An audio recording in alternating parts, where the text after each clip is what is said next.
Hi guys. Well, here I am again. This is my second post chemo update. As of tomorrow, it will be 3 weeks since I finished chemo, hopefully forever.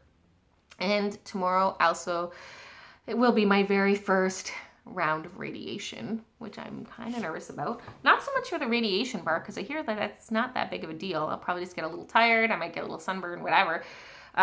But it's more that crazy mask that they made that gets screwed to the table where I can't move anything except for my eyelids for 10 to 15 minutes, however long it's going to last for. So my claustrophobic side is a little nervous about that.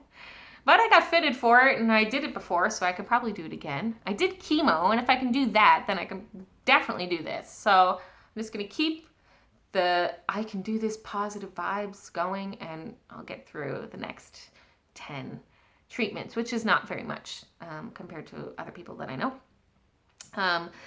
So I've been thinking a lot about all of the stuff that I've been through during this whole treatment rigmarole. As of last Friday, which was January 20th, it's been 6 months since I found the lumps on my neck. I went and looked at a calendar, and it was July 20th that I actually finally found the lumps on my neck that fated day. And it's hard to believe that it's been 6 months. God, it went by so fast and yet so slow at times.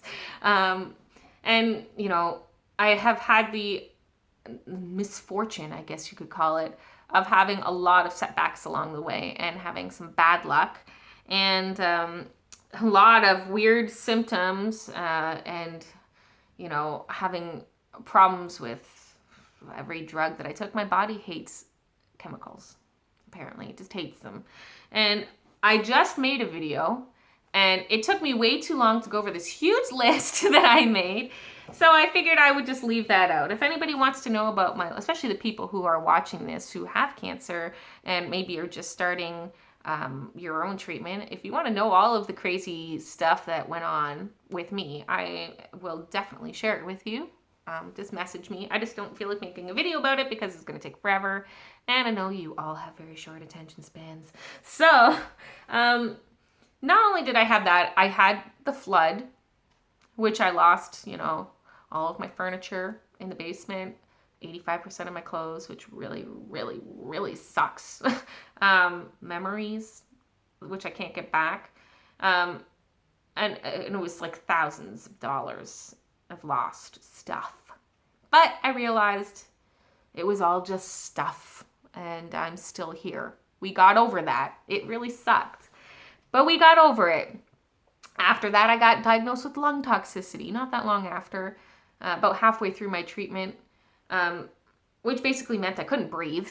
Really, it sucked a lot.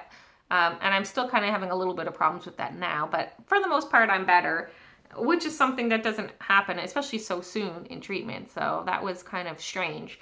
My port also migrated quite a bit, and they thought that they might have to take it out and put it back in again, which really terrified me, which made accessing my port really awful because half of the time they would miss on the first try, which basically means they're shoving a needle this big into my chest and trying to get blood return. But they couldn't because there was no blood there. So it hurt like hell, and I get bruises every single time, and it's right on my boob, so come on, that hurts. So whatever.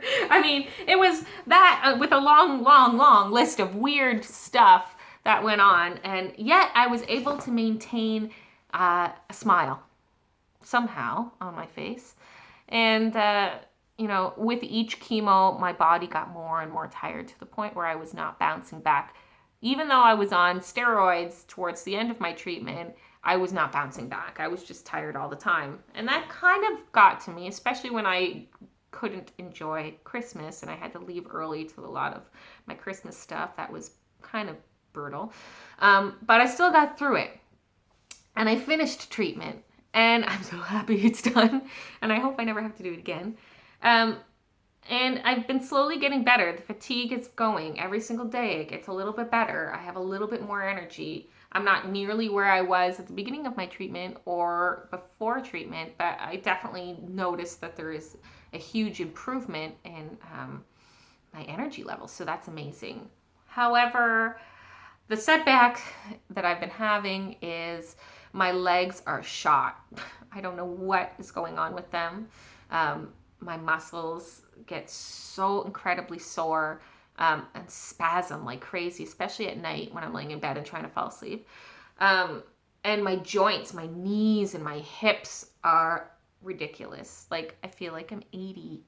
I get up and I'm so sore. I can barely walk. If I sit down for too long, I get sore. If I walk around for too long, I'm sore. If I bend too much, I'm sore. I'm sore all the time. And I finally contacted my doctor and was like, is this normal? Like, am I supposed to not be able to walk right now? I thought I was supposed to be getting better, and it's getting progressively worse. And they told me, because, my body hates all medications, that I'm having withdrawals from the steroids. Apparently. I don't know. For some reason inside that doesn't feel right, but they're the doctors. Apparently they know, but it seems weird to me. Another thing they said is that it will probably get worse before it gets better. I remember one of my very first videos saying, if I'm going to do it, I might as well do all of it. And boy, was I correct. So, oh well. So people ask me, how am I going through all of this and still maintaining positivity? And I've been thinking about that a lot lately. And then this morning I was really tested when I got into my car and started driving to go for my appointment to order my cupcakes for my party on the 11th. So if you're free, come down to Villains on the 11th and we can all party together and you can have some free cake. Well, cupcakes, but cake. So I was on my way for my appointment and looked over to look into my driver's side mirror and realized that somebody had hit my car and I had no driver's side mirror anymore. Joy. And I just was so pissed off and I'm just like, you gotta be kidding me. After everything, between losing stuff in the house and every single possible side effect ever and my legs failing me now, that, something has to happen to my car. And I kind of sunk into that feeling sorry for myself thing for about 5 minutes. And then I pulled into the parking lot at Sweet Revenge and I'm talking to my husband. And as soon as I hung up the phone, I just laughed. I laughed uncontrollably. If the person around me probably saw me, which there were people around, they probably thought I was totally nuts because it's too funny. Honestly, that's kind of how you have to deal with this crap. It's hilarious. Really, if I'm going to do it, I'm going to do all of it. There's no point in feeling bad about it. It's just something that has to get fixed. It sucks, but it's got to get fixed. So how am I maintaining a positive attitude and how am I able to laugh at the fact that just another thing on the list in this last 6 months? Every single day since the beginning, I've looked for maybe a couple minutes out of my day, spent a moment looking for some sort of silver lining. And some days I have a really monumental sort of silver lining. Like today, for example, I was able to chat with 4 different women this morning, all of whom are just starting treatment and a whole bunch of different types of treatment for their own cancer experience. Some of them have already started, just starting. One lady was getting her port in while I was actually talking to her. Another woman just went through surgery and it's been really rough. And to me, being able to just talk to them and letting them know that they can vent to me and that I understand and I'm willing to listen and I don't care if they feel bad about venting. I know how big of a deal that is. And it made me feel so wonderful that I could help somebody out the way that people have helped me out along the way. So that was today's silver lining. But every day is something different. Sometimes it's something small, like Daryl made amazing burritos and I'm so excited about them and they're delicious. And, I have the ability to taste them. If I was dead, I wouldn't be tasting these burritos. It's basically what I think, Or leaving the house after being stuck inside for days on end and being able to breathe in fresh air instead of the stale air that's in your house all the time. looking down and seeing my cats, and they're super cute and they love me so much, and they, they're on me all the time, which is kind of annoying, but I love it, so I'm not going to complain about it. But it's all about every single day spending just a moment. It doesn't have to be a long moment, and really honestly looking at your life and the people around you and your own talents and the things that you like about yourself and the things that you like about the people who you love, and even just your general environment, and finding the positive things about it. Don't focus on the negative stuff. It's there. It's there in lists. And I'm sure I'm not the only one. I'm not special. I'm no different than everybody else. There's nothing different about me than about you.